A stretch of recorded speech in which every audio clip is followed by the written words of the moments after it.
Lee Da-young was at Itaewon on Saturday, the night of the Halloween crowd crush. I told people there was someone on the ground. There was nothing we could do. I wasn't strong enough to move her. I saw the crowd just fall forward. I can't get those images out of my mind. She's returned to grieve those who died. I really didn't want to come back, but I felt I'd regret it for the rest of my life if I didn't. So I came to lay flowers and say a prayer. She realizes she could just as easily have been one of the victims and says she feels lucky, but also guilty. I feel like I've committed a sin. I was the only one that got out. They were all like my friends.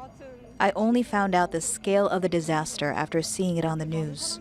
It was so distressing.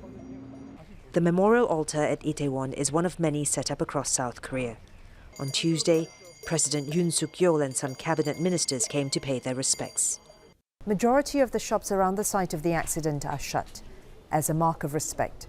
You get a sense that this is a nation in collective mourning. There is too a feeling of collective trauma. Scenes of the disaster played out in real time on social media and were broadcast repeatedly for days after.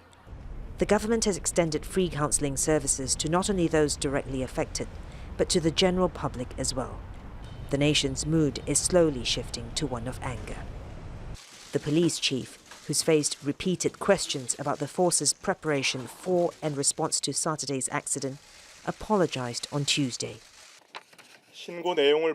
There were emergency calls about the danger and urgency of the situation, and that a large crowd had gathered before the accident occurred.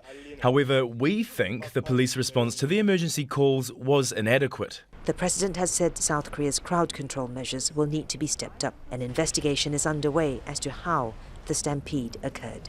Florence, Looi, Al Jazeera, Seoul.